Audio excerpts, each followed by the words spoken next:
तर लास्ट लेक्चरमध्ये आपण लॉज ऑफ व्हेक्टर ॲडिशन सुरुवात केली होती. त्यामध्ये triangle law of vector addition आपण शिकलेलो आहोत. तर या लेक्चरमध्ये मी तुम्हाला law of parallelogram of vectors म्हणजे काय हे एक्सप्लेन करणार आहे. तर law of parallelogram of vectors ही एक ग्राफिकल मेथड आहे.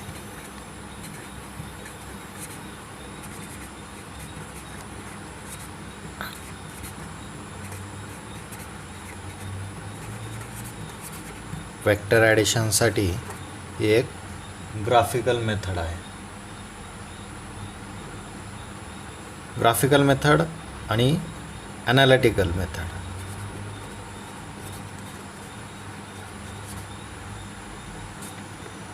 ग्राफिकल मेथडमध्ये आपण थोडक्यात जॉमेट्रिकल कन्स्ट्रक्शन्स करून दिलेलं दोन व्हेक्टरचा रिझल्टंट व्हेक्टर काढू शकतो. त्यामध्ये त्या व्हेक्टरचे मॅग्निट्यूड आणि डायरेक्शन आपण काढू शकतो. ठीक आहे. तर ग्राफिकल मेथड आणि ॲनालिटिकल मेथडमध्ये इक्वेशन्स यूज करून आपण दिलेल्या दोन व्हेक्टरचा रिझल्टंटचे डायरेक्शन आणि मॅग्निट्यूड फाइंड आउट करतो. तर ही एक ग्राफिकल मेथड आहे. तर अगोदर स्टेटमेंट पाहूयात आपण, म्हणजे तुमच्या लक्षात येईल. स्टेटमेंट बघा. If two vectors of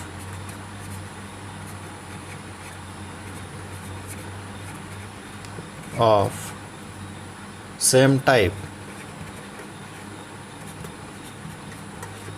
if two vectors of same type originating from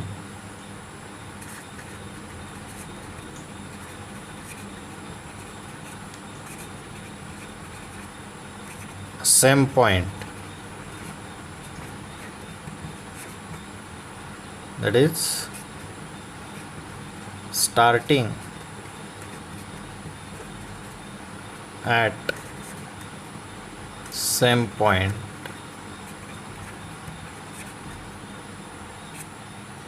are represented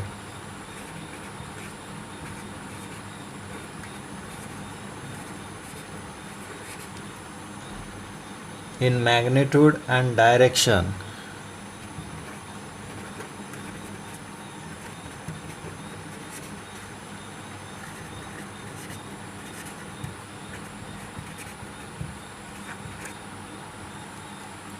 by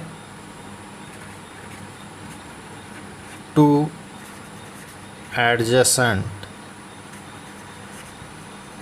sides of a parallelogram.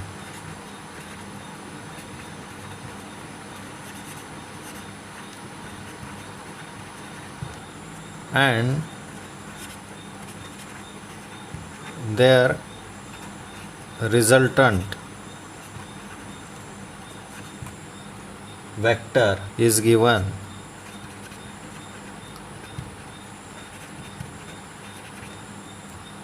in magnitude and direction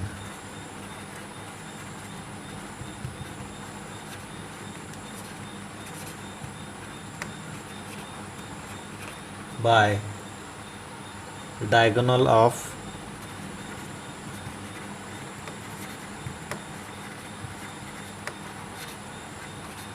parallelogram. Starting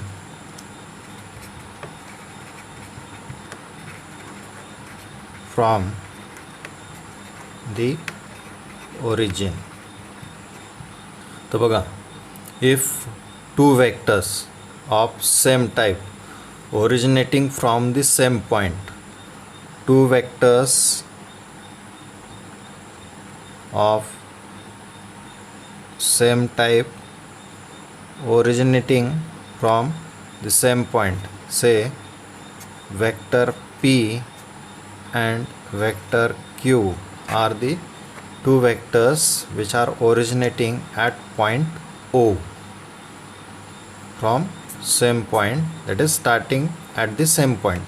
Both are starting at same point O, are represented in magnitude and direction by two adjacent sides of a parallelogram. by two adjacent sides of a parallelogram. तर पॅरलोग्रामच्या या दोन adjacent sides आहेत, पण हा parallelogram आहे का आत्ता? नाही, हा फक्त कोन आहे. तर आपल्याला पॅरलोग्राम कंप्लीट करायचा. तर पॅरलोग्राम कंप्लीट करण्यासाठी आपण काय करणार, या लाईनला पॅरलल एक लाईन ड्रॉ करणार आणि या लाईनला पॅरलल दुसरी इथं एक लाईन ड्रॉ करणार. बरोबर आहे. तर हा झाला पॅरलोग्राम.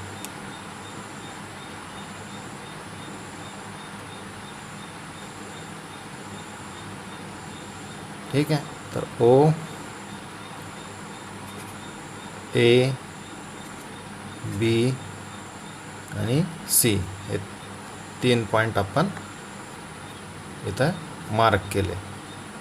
तर ए सी ही ओ बीला पॅरलल आहे, लेंथ सेम आहे, आणि ओ बी ही ए सीला पॅरलल आहे, सेम लेंथ आहे. लक्षात येतं आहे.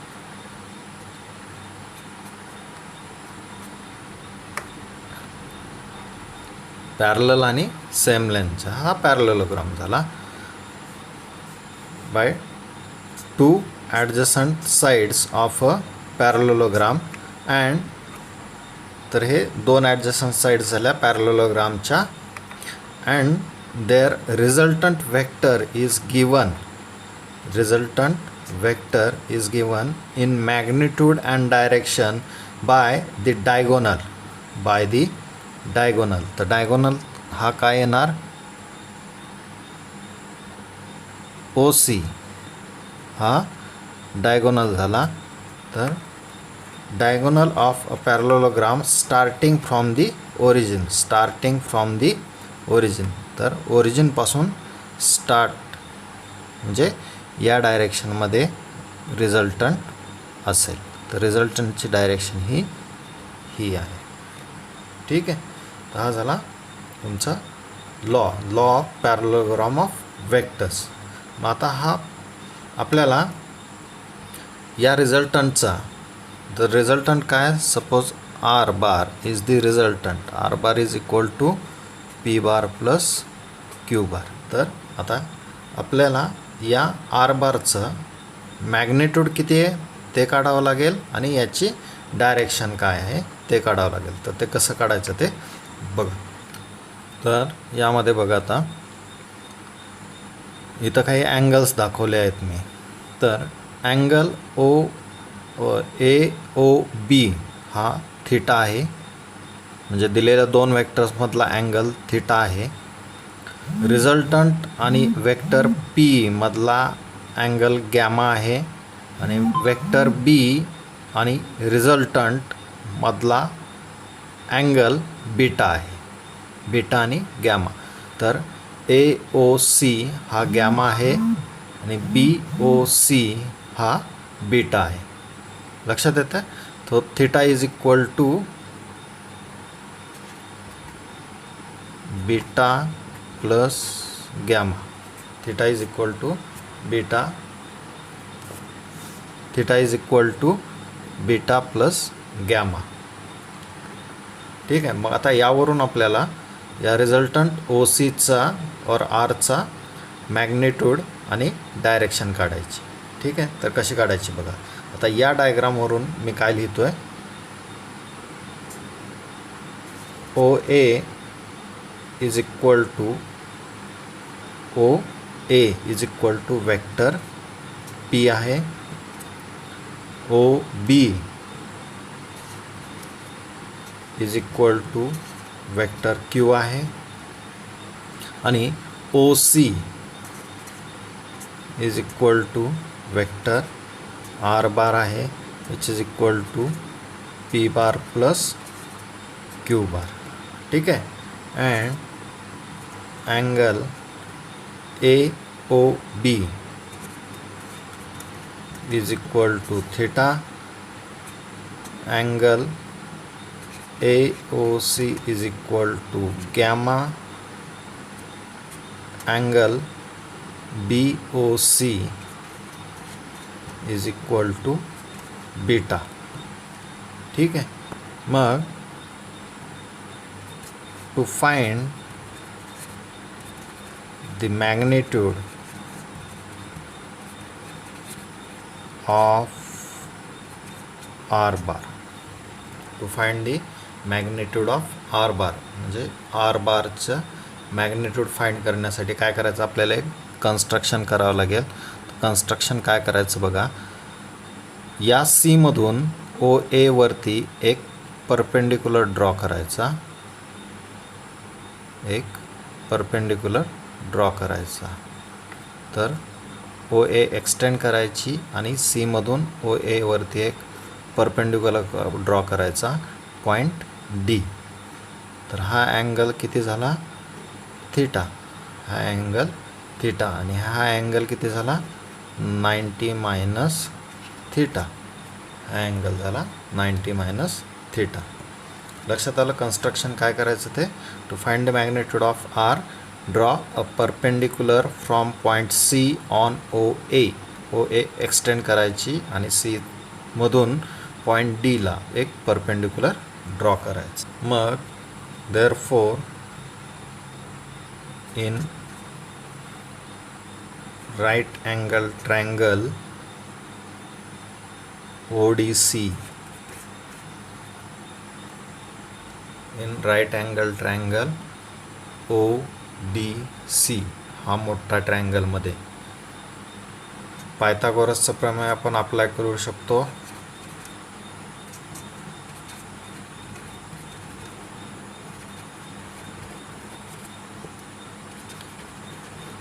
थेरम, पायथागोरस थेरमने आपल्याला काय मिळतं, triangle right angle triangle ODC. ODC हा राईट अँगल ट्रायंगल आहे. At D angle is 90 degree. पायथागोरसचं प्रमेय काय आहे, तर O C square is equal to O D square plus C D square. O C square is equal to O D square plus C D square. बरोबर आहे. म्हणून आपण O D बघा काय, ओ डी, तर O A plus A D आहे, O A plus A D. तर O A plus A D bracket square plus C D square. ठीक आहे. मग आता हा जो ब्रॅकेट आहे तो आपण हा ब्रॅकेट एक्सपांड करू शकतो. कसा, तर A square sorry A plus B bracket square असं आपण एक्सपांड करू शकतो. तर A plus B bracket square काय तुमचा, A square plus twice A B plus B square हा तुमचा एक्सपान्शन झालं. तर O A plus A D square expand करू शकतो. O A square plus 2 into O A into A D plus A D square plus C D square. लक्षात येतं. Therefore O C square is equal to O A square plus 2 O A into A D plus A D square plus C D square. Similarly, in right angle triangle ADC, ADC हा ही एक right angle triangle आहे.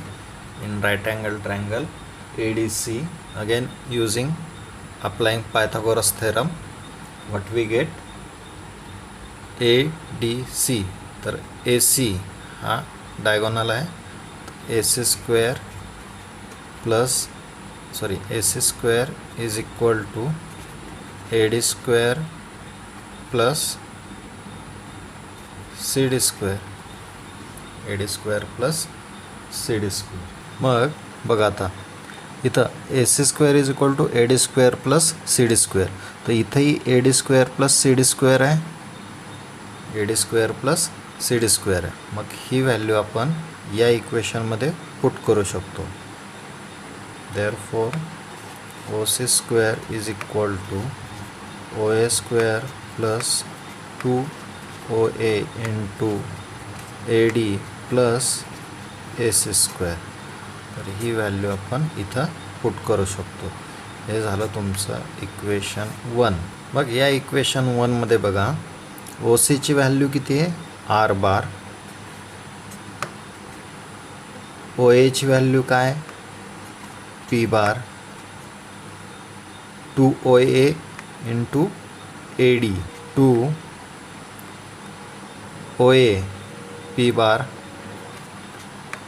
into AD plus AC ची value काय आहे तर OB एवढीच आहे ना. AC आणि OB सेम आहेत म्हणून AC इज OB, OB आणि OB काय Q bar.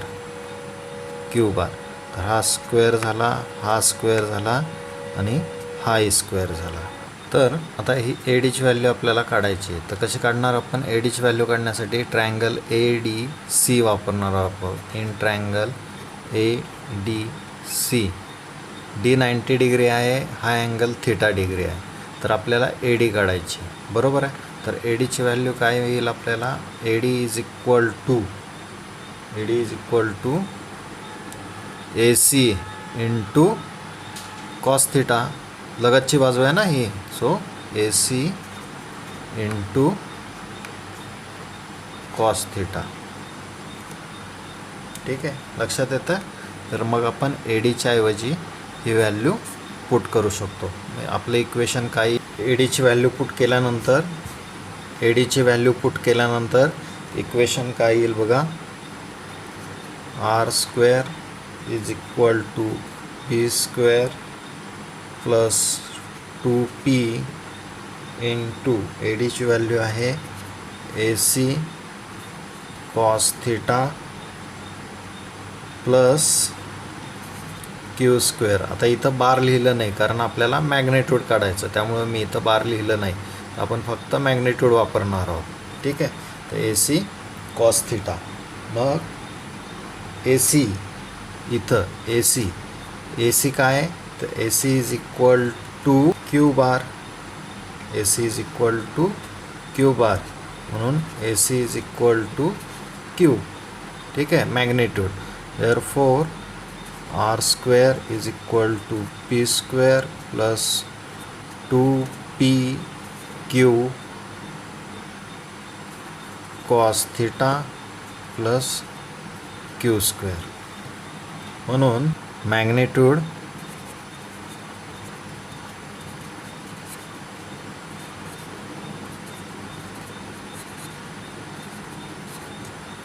R magnitude of resultant R is equal to under root P square plus Q square plus 2PQ into cos theta. हा झाला तुमचा magnitude of resultant using law of parallelogram.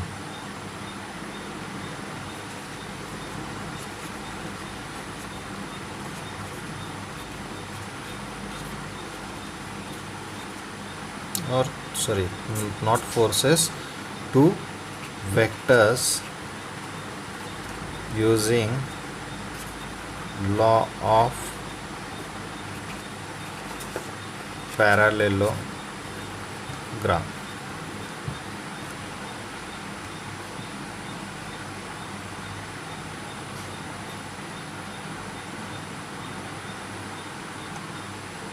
ठीक आहे. तर हा झाला रिझल्ट. मग आता आपल्याला काय काढायचं डायरेक्शन काढायचं. तर डायरेक्शन काढण्यासाठी आपल्याला काय करावं लागेल तर आपण आता याचं मॅग्नेट्यूड काढलं तर याची डायरेक्शन काढण्यासाठी आपल्याला काय करावं लागेल तर हा गॅमाची व्हॅल्यू आपल्याला काढावी लागणार आहे. गॅमाची व्हॅल्यू काढावी लागेल. ठीक आहे. तर गॅमाची व्हॅल्यू कशी काढायची ते आपण पाहूया. The direction of resultant vector R is given by angle gamma.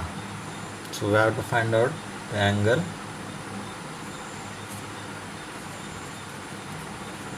gamma.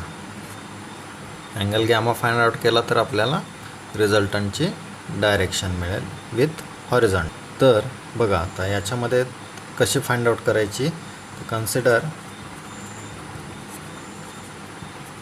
Triangle ODC. ODC हा मोठा राईट अँगल ट्रायंगल कन्सिडर, हा राईट अँगल ट्रायंगल आहे. ठीक आहे. Therefore tan gamma is equal to DC by OD. Tan gamma म्हणजे काय, समोरची बाजू भागिले लगतची बाजू. समोरची बाजू आहे DC और CD आणि लगतची आहे OD. ठीक आहे. टॅन गॅमा मग DC डिवायडेड बाय OD काय, OA प्लस AD. तर OA काय P बार आपल्याला माहिती, ADची व्हॅल्यू माहिती आहे का, नाही माहीत. मग AD in terms of AC काढावे लागेल आपल्याला. मग परत ट्रायंगल ADC कन्सिडर करायचा.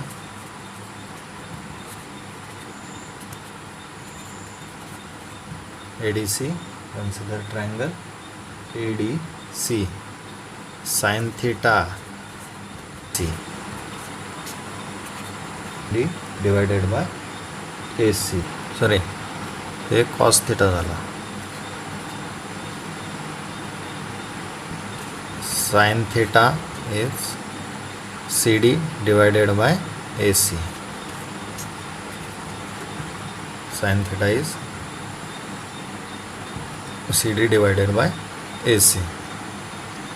मग AD is equal to AC cos theta आणि याच्यावरून CD is equal to AC sine theta असं लिहू शकतो. ठीक आहे. तर AC काय आहे,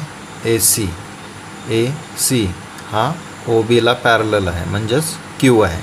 AC is equal to Q cos theta आणि CD is equal to Q sine theta.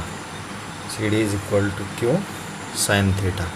ठीक आहे. मग tan gamma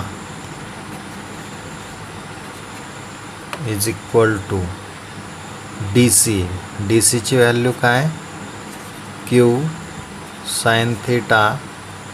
DC is Q sine theta divided by OA ची व्हॅल्यू काय, तर OA P आहे. OA ची व्हॅल्यू काय P प्लस AD ची व्हॅल्यू काय Q कॉस थीटा. मग याच्यावरून आपण गॅमाची व्हॅल्यू काढू शकतो. So gamma is equal to tan inverse Q sine theta divided by P plus Q cos theta. ही झाली तुमची गॅमाची व्हॅल्यू. आणि बीटाची व्हॅल्यू सिमिलरली बीटाची व्हॅल्यू आपण काढू शकतो. आणि बीटाची व्हॅल्यू येईल, beta is equal to tan inverse P sine theta divided by Q plus P cos theta. तर इथं काय फक्त गॅमाला Q sine theta divided by P plus Q cos theta आणि बीटाला tan inverse P sine theta divided by Q P cos theta. तर या दोन व्हॅल्यूजने आपण या रिझल्टंटचं डायरेक्शन काढू शकतो.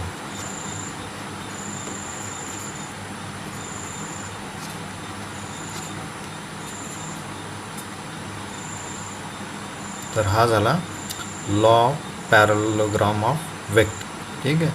तर पॅरलोग्राम आहे याच्या समोरासमोरच्या दोन बाजू पॅरलल आणि इक्वल लेंथच्या असतात. पॅरलल आणि इक्वल लेंथच्या, म्हणून याला लॉ पॅरलोग्राम ऑफ वेक्टर्स म्हणायचं. तर याच्या सहाय्याने आपण रिझल्टंट वेक्टरचे मॅग्निट्यूड आणि डायरेक्शन फाइंड आउट करू शकतो.